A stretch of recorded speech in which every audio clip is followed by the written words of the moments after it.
Hello दोस्तों, welcome to IQ plus academy. आज की इस वीडियो में हम लोग मॉडल प्रैक्टिस सेट 8 को लगाएंगे, जो कि बिहार सचिवालय सहायक के लिए बहुत ही ज़्यादा इंपॉर्टेंट होने वाला है।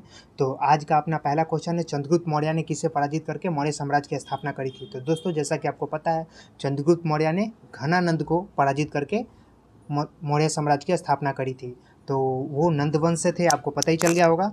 तो इसका राइट आंसर ऑप्शन डी हो जाएगा दोस्तों। और इनके गुरु कौन थे दोस्तों? तो चाणक्य थे, कौटिल्य, है ना। आपको पता ही है, उनके बहुत सारे ऐसे भी बुक रहे हैं जो कि बहुत ज़्यादा इंपॉर्टेंट रहे हैं इकोनॉमिक के दृष्टिकोण से, तो आप उसको भी याद रखेंगे। चलिए, अगला प्रश्न क्या कह रहा है दोस्तों। शिव समुद्रम पन बिजली योजना स्थित है। शिव समुद्रम पन बिजली योजना कहाँ पे स्थित है दोस्तों? कौन सी नदी पे स्थित है? तो दोस्तों, वो कावेरी नदी पर स्थित है, आपको पता ही है। तो इसका राइट आंसर ऑप्शन सी हो जाएगा। अगला प्रश्न देखते हैं, भारत के संविधान में पंचवर्षीय योजना की अवधारणा डैश से ली गई है।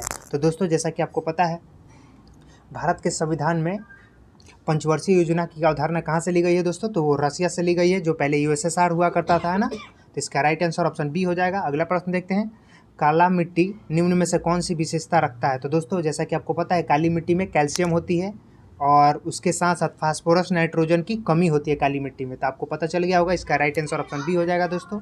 अगला प्रश्न देखते हैं, हजारों झीलों की भूमि कहने वाला देश कौन सा है? हजारों झीलों की भूमि कहलाने वाला कौन सा देश है? तो दोस्तों, आपको पता ही है, वो फिनलैंड है ना। तो इसका राइट आंसर ऑप्शन ए हो जाएगा दोस्तों। अगला प्रश्न देखते हैं, भारतीय उपमहाद्वीप की सबसे पुरानी पर्वत श्रृंखला कौन सी है? तो दोस्तों, आपको पता ही है, सबसे प्राचीनतम पर्वत श्रृंखलाओं में से एक अरावली पर्वत है दोस्तों, है ना। बहुत ही ज़्यादा पुरानी है ये। चलिए, ब्रह्मपुत्र नदी को तिब्बत में त्संगपो कहा जाता है, इसे बांग्लादेश में क्या कहा जाता है? तो दोस्तों, जैसा कि आपको पता है कि त्संगपो चेन्नई में कहा जाता है, सॉरी चाइना में कहा जाता है, और तिब्बत में, और वही अगर भारत में इंटर करती है तो उसको ब्रह्मपुत्र के नाम से जाना जाता है, और बांग्लादेश में उसी नदी को जमुना के नाम से जाना जाता है दोस्तों, है ना। आपको पता ही है। और ठीक वैसे ही गंगा को क्या कहा जाता है दोस्तों? आप हमें कमेंट में जरूर बताएंगे, बांग्लादेश में, है ना। तो इसका राइट आंसर ऑप्शन डी हो जाएगा। चलिए, अगला प्रश्न देखते हैं दोस्तों, आवो जनजाति संबंधित है। तो दोस्तों, आवो जनजाति कहाँ से संबंधित है? हाँ, बताइए आप हमको। आवो जनजाति जो है दोस्तों, वो असम राज्य से संबंधित है। जैसा कि आपको पता है, असम में बहुत सारी ऐसी जनजाति आपको मिल जाएंगी जो कि एग्जाम के दृष्टिकोण से भी कहीं ना कहीं इंपॉर्टेंट हो जाती है, तो याद रखेंगे दोस्तों। चलिए, विक्टोरिया मेमोरियल कहाँ स्थित है? तो ये बहुत ही ईजी क्वेश्चन है दोस्तों। विक्टोरिया मेमोरियल कहाँ है? विक्टोरिया पैलेस कहाँ है दोस्तों? तो कोलकाता में है, आपको पता ही है। ऑप्शन सी इसका राइट आंसर हो जाएगा दोस्तों। चलिए, भारत में सर्वश्रेष्ठ शौर्य पुरस्कार है। भारत में सर्वश्रेष्ठ शौर्य पुरस्कार कौन सा है दोस्तों? आपको पता ही है, परमवीर है, अशोक चक्र है। तो ये बहुत ज़्यादा इंपॉर्टेंट हो जाना है दोस्तों, है ना। याद रखिएगा, परमवीर चक्र बहुत ज़्यादा इंपॉर्टेंट होता है, और ये सैन्य में मतलब सेना में बहुत ही मतलब उत्कृष्ट कार्य, और उसमें मतलब एक होता है ना कि कुछ अलग करके दिखाओ उसमें, तो एक साहसी करके, तो वैसे सिचुएशन में दिया जाता है पराक्रम चक्र। चलिए, कौन सा राज्य वार्षिक सूरज कुंड शिल्प मेले की मेजबानी करता है? तो दोस्तों, कौन सा राज्य है जो करता है ऐसा?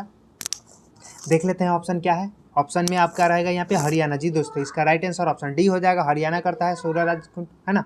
चलिए, मानवाधिकार दिवस मनाया जाता है। तो दोस्तों, मानवाधिकार दिवस कब मनाया जाता है?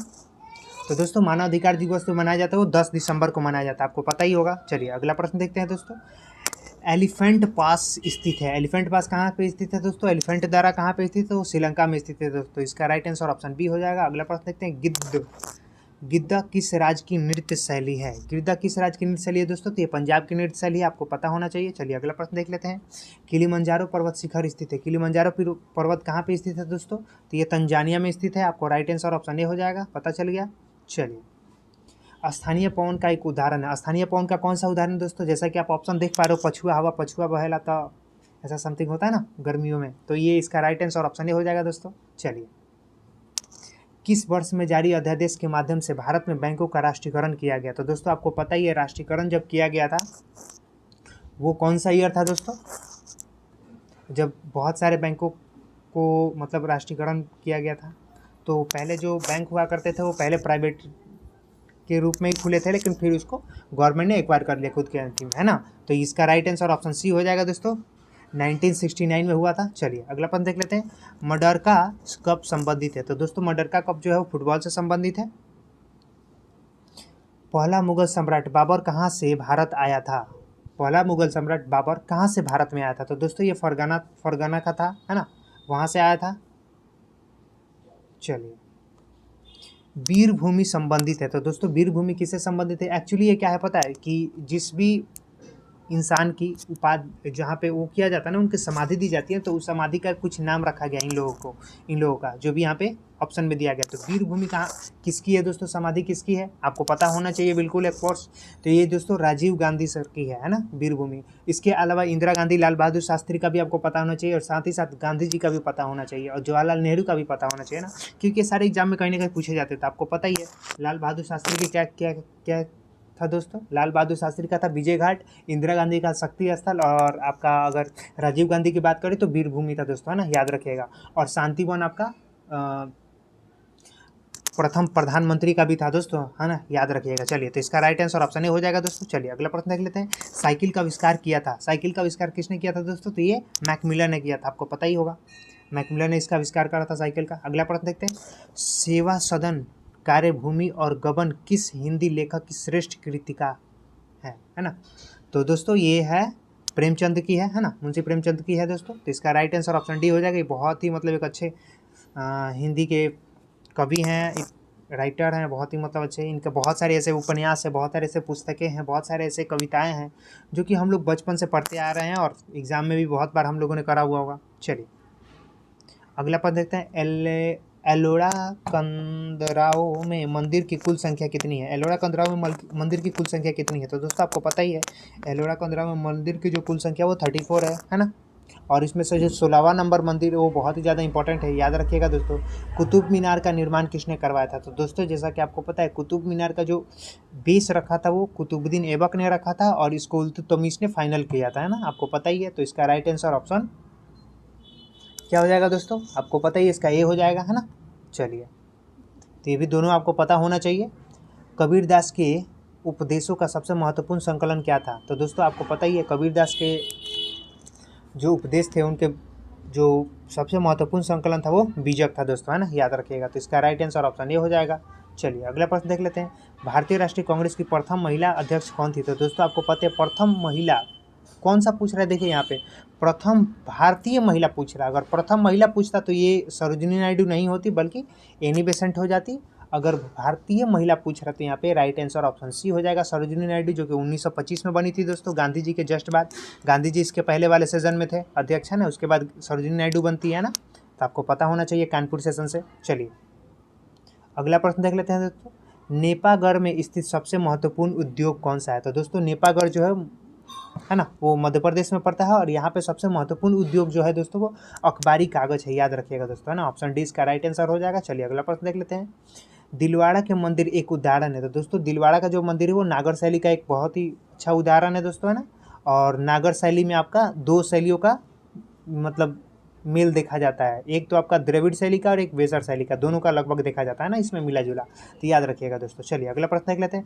भारत में लौह धातु प्रचुर मात्रा में पाई जाती है कहाँ पे? तो दोस्तों आपको पता है भारत में लौह धातु प्रचुर मात्रा में कहाँ पे पाई जाती है दोस्तों? तो मध्य प्रदेश में पाई जाती है। तो इसका राइट आंसर ऑप्शन ए हो जाएगा। इसके साथ साथ आपको अगर इसके पूरे मतलब जितने भी अयस्क होते हैं, मिनरल्स होते हैं, खनिज होते हैं, जितने भी आपको मतलब जानने हैं, इसका अगर एक सेपरेट वीडियो, तो आप हमारे डिस्क्रिप्शन में जाकर उसको चेक कर सकते हैं, क्योंकि हमने एक ऐसा वीडियो बनाया है जहाँ पे जितने भी आपके अयस्क होते हैं, कौन से अयस्क कहाँ पे ज़्यादा पाए जाते हैं, कौन से देश में सबसे ज़्यादा पाए जाते हैं, कौन से राज्य में सबसे ज़्यादा पाए जाते हैं, वो सारे को लेकर हमने एक वीडियो बनाया हुआ है। तो आप उसको डिस्क्रिप्शन में लिंक दे देंगे, देख सकते हैं, बहुत ही इंपॉर्टेंट हो जाएगा एग्जाम के लिए। चलिए अगला प्रश्न देख लेते हैं दोस्तों। भारत का पहला वैज्ञानिक उपग्रह जो परिक्रमा में गया कौन सा था? तो दोस्तों आपको पता है सबसे पहला जो वैज्ञानिक उपग्रह था वो दोस्तों आर्यभट्ट हुआ करता था ना, याद है आपको। चलिए अगला प्रश्न देख लेते हैं। विज्ञान दिवस मनाया जाता है। तो दोस्तों आपको पता ही है विज्ञान दिवस कब मनाया जाता है दोस्तों? तो विज्ञान दिवस 28 फरवरी को मनाया जाता है, आपको पता ही है। चलिए अगला प्रश्न देख लेते हैं दोस्तों। द्वितीय विश्व युद्ध में भारतीय सहयोग को सुरक्षित रखने के लिए क्रिस्प मिशन किस वर्ष लाया गया था? तो दोस्तों जैसा कि आपको पता है क्रिस्प मिशन कब लाया गया था, आपको पता ही है दोस्तों, क्रिस्प मिशन 1942 को लाया गया था ना, और इसी के फेल होने की वजह से वो आपका स्टार्ट हो गया एक भारत छोड़ो वाला, है ना, आपको पता ही है, बहुत ही ज़्यादा वो मतलब थोड़ा सा हिंसक के रूप में भी चला था, है ना। तो इसका राइट आंसर ऑप्शन सी हो जाएगा दोस्तों। अगला प्रश्न देख लेते हैं दोस्तों।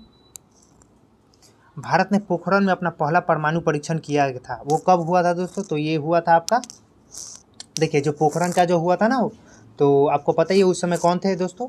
तो ये हुआ था आपका 1974 में, आपको पता ही है सबसे पहला, उस समय इंदिरा गांधी हुआ करती थी, है ना, और ये भूमि के अंदर हुआ था, याद रखिएगा दोस्तों, है ना, भूमि के अंदर हुआ था।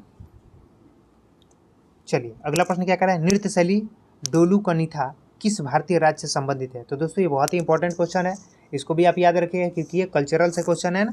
तो इसका राइट आंसर ऑप्शन डी हो जाएगा दोस्तों, कर्नाटक का है दोस्तों, है ना, याद रखिएगा, डोलू कुनिथा। चलिए न्यूनतम समर्थक मूल्य तय करने की जिम्मेदारी किसके पास होती है। तो दोस्तों जैसा कि आपको पता है, न्यूनतम समर्थक मूल्य तय करने की जो जिम्मेदारी होती है वो कृषि लागत और मूल्य आयोग के पास होती है ना, CACP के पास होती है दोस्तों, है ना। तो इसका राइट आंसर ऑप्शन ए हो जाएगा दोस्तों, याद रखिएगा। चलिए अगला प्रश्न देख लेते हैं दोस्तों, फ्रांस और स्पेन की सीमा पर कौन सा पर्वत शिखर है। तो दोस्तों जैसा कि आपको पता है, फ्रांस और स्पेन की जो सीमा है, जो बॉर्डर है, वहाँ पे कौन सी पर्वत शिखर स्थित है दोस्तों, तो पिरीनी पर्वत है दोस्तों, है ना, याद रखिएगा। तो ऑप्शन इसका बी राइट आंसर हो जाएगा दोस्तों। चलिए अगला प्रश्न देख लेते हैं, निम्नलिखित में से कौन वित्तीय संस्था विश्व बैंक समूह से संबंधित नहीं है दोस्तों।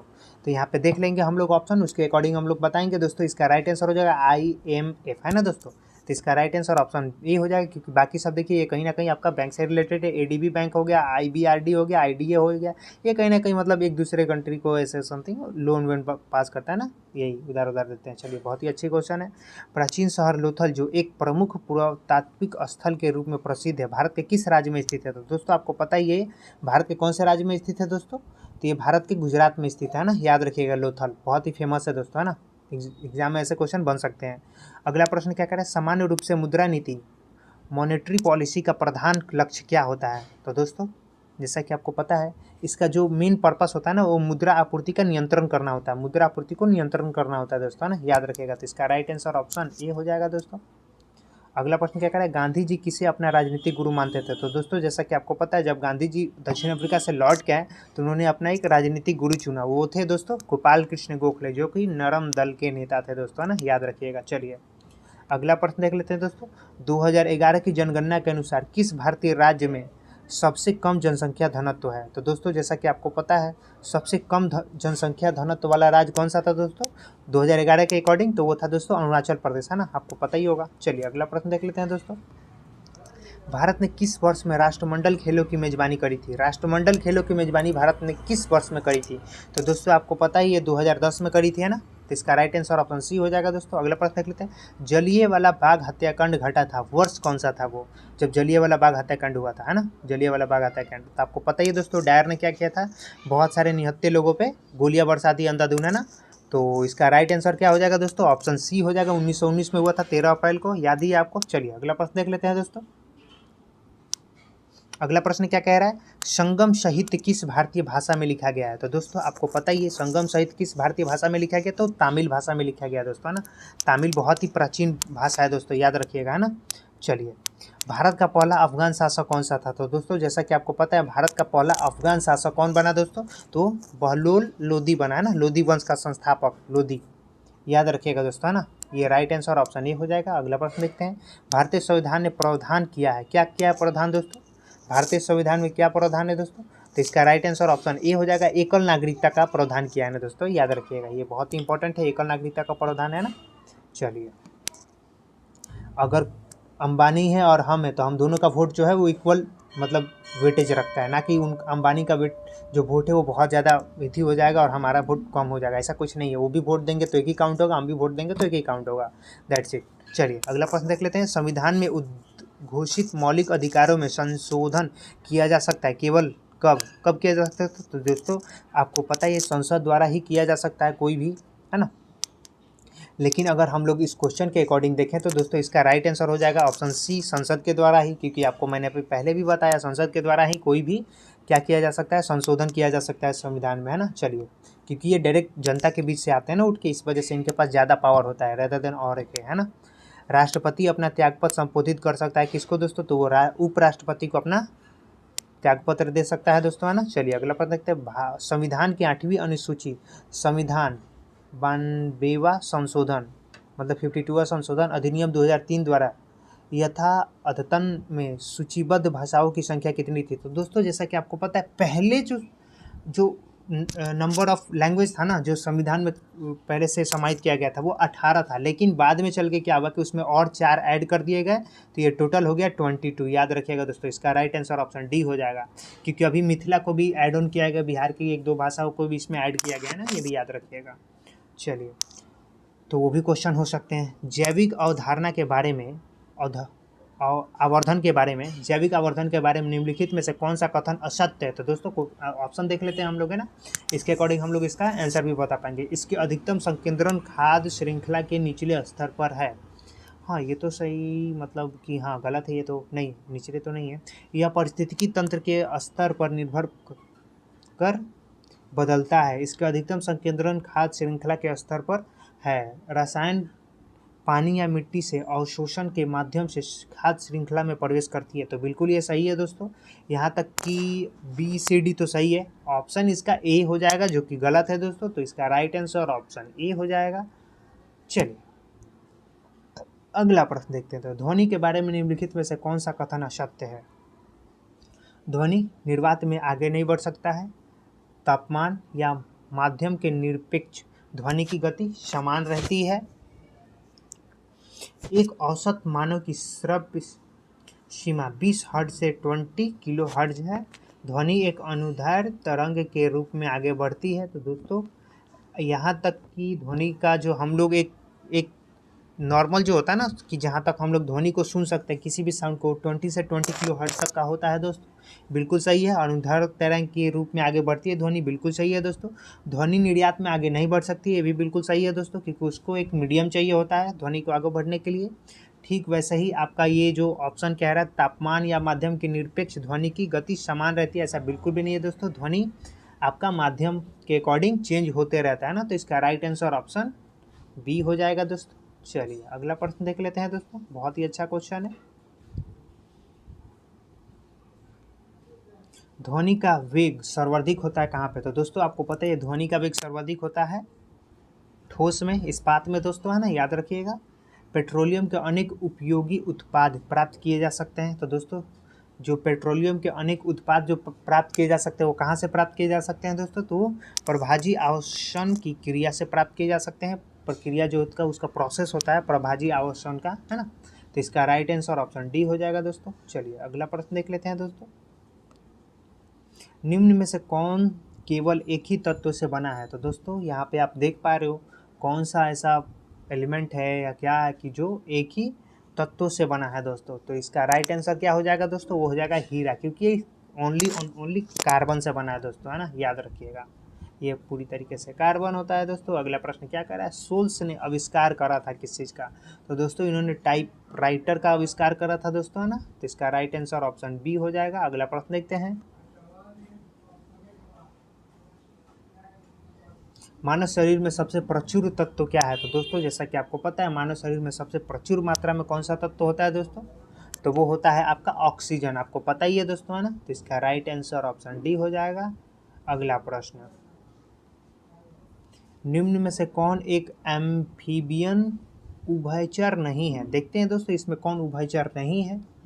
तो यहाँ पे देख पा रहे होंगे दोस्तों, है ना, आपको दिख पा रहा होगा सैलामेंडर, मेढक, टोड और कछुआ। तो यहाँ पे 3 चीज़ें आप ऐसे देख पा रहे हो जो लगभग सिमिलर कैटेगरी में आती है ना, और कछुआ जो है अलग हो गया, देख रहे हो ना यहाँ पे, तो इसका राइट आंसर ऑप्शन बी हो जाएगा दोस्तों। चलिए, निम्नलिखित में से कौन सी बीमारी बैक्टीरिया से होती है? तो दोस्तों, जैसा कि आपको दिख पा रहा है कौन सी बीमारी बैक्टीरिया से होती है दोस्तों? तो ये क्षय जो होता है ना, क्षय, वो बैक्टीरिया से होता है दोस्तों, है ना। बाकी रेबीज हो गया, छोटी चेचक हो गया, चेचक हो गया, तो ये बैक्टीरिया से नहीं होती है एक्चुअली, है ना। चलिए, अगला प्रश्न देख लेते हैं दोस्तों। नालियों और मोरियों को साफ करने के लिए किस रसायन का व्यापक रूप से उपयोग किया जाता है? तो दोस्तों, जैसा कि आप ऑप्शन देख पा रहे होंगे, तो सोडियम हाइड्रोक्साइड का यूज़ किया जाता है दोस्तों, नालियों में छिड़का जाता है ना, जो कि मोरियो मतलब वही नाली का ही होता है, छोटा सा रूप होता है ना, नाली बड़ा बड़ा भी नाली हो सकता है, मोड़ी हो गया जैसे कि आपका घर गली के बगल से जो निकल रहा होता है उसको हम लोग मोड़ी भी कहते हैं, तो याद रखिएगा। तो इसका राइट आंसर ऑप्शन बी हो जाएगा दोस्तों, सोडियम हाइड्रोक्साइड। चलिए, अगला प्रश्न को देखते हैं दोस्तों। भारतीय मौसम विभाग ने वर्षा से नदियों और जलाशय में जल स्तर में वृद्धि के आकलन के लिए डैश नामक एक नई तकनीकी विकसित करी है ना। तो इसको भी देख लेते हैं दोस्तों, ये कौन सी तकनीकी है जिसको विकसित करी है। तो ऑप्शन इसका आपको देख पा रहे होंगे, है ना, प्रभाव आधारित पूर्वानुमान दृष्टिकोण, है ना दोस्तों, ये भी आप इसका राइट आंसर हो जाएगा। चलिए अगले प्रश्न को देख लेते हैं। BCG का टीका दिया जाता है किसके लिए, किस चीज़ के लिए BCG का टीका दिया जाता है दोस्तों। तो ये बहुत ही खूबसूरत क्वेश्चन है। ये दिया जाता है क्षय रोगों से बचाव के लिए, है ना, याद रखिएगा। तो इसका राइट आंसर ऑप्शन सी हो जाएगा दोस्तों। अगले प्रश्न पे आते हैं। परमाणु की प्रभावित त्रिज्या कितनी होती है दोस्तों। परमाणु की प्रभावित त्रिज्या जो होती है 10⁻⁻10 होती है दोस्तों, है ना, याद रखिएगा। चलिए अगले प्रश्न को देखते हैं। घावों को शीघ्र भरने में सहायता करने वाला विटामिन कौन सा है। तो दोस्तों घावों को शीघ्र भरने में जो विटामिन जो कौन सा है जो शीघ्र सहायता करता है, तो दोस्तों वो विटामिन सी हो जाएगा, है ना, राइट आंसर ऑप्शन बी हो जाएगा। चलिए अगले प्रश्न को देखते हैं। आनुवंशिक कूट के संग्रह के लिए उत्तरदायी अणु कौन सा होता है। आनुवंशिक कूट के संग्रह के लिए तो दोस्तों वो DNA होता है, याद रखिएगा। चलिए अगले प्रश्न को देख लेते हैं दोस्तों। चौक का रासायनिक नाम क्या होता है दोस्तों। तो चौक का जो रासायनिक नाम होता है, जैसा कि आपको पता है, वो होता है कैल्शियम कार्बोनेट दोस्तों। चलिए अगले प्रश्न को देखते हैं। जब कोई ठोस वस्तु पिघलती है तो क्या होता है। जब कोई ठोस वस्तु पिघलती है तो क्या होता है दोस्तों। जब कोई ठोस वस्तु पिघलती है तो उसमें क्या होता है, ऊष्मा का अवशोषण होता है ना, ऊष्मा का अवशोषण होता है, तो वो ठोस की वस्तुएं जो है वो पिघलनी शुरू हो जाती है दोस्तों। तो राइट आंसर ऑप्शन सी हो जाएगा। सड़क की रोशनी के परावर्तक साधारणतः होते हैं, क्या होते हैं दोस्तों। सड़क के रोशनी के परावर्तक क्या होते हैं दोस्तों। तो यहाँ पे इसका राइट आंसर उत्तल दर्पण हो जाएगा दोस्तों, है ना, ऑप्शन सी इसका राइट आंसर हो जाएगा। अगला प्रश्न देखते हैं दोस्तों। वात भट्टी से प्राप्त लोहे को क्या कहते हैं दोस्तों। तो उसको कहते हैं दलवा लोहा कहते हैं दोस्तों, दलवा लोहा, है ना। तो इसका राइट आंसर ऑप्शन ए हो जाएगा दोस्तों। पौधे का जनन अवयव होता है, क्या होता है दोस्तों। पौधे का जो जनन अवयव होता है वो क्या होता है दोस्तों। तो पुष्प होता है, आपको पता ही है। तो इसका राइट आंसर ऑप्शन डी हो जाएगा दोस्तों। अगले प्रश्न को थोड़ा देख लेते हैं अगर है तो, नहीं तो फिर कोई इश्यू नहीं है, हम लोग फिर बात करेंगे अगले सीरीज में, है ना दोस्तों।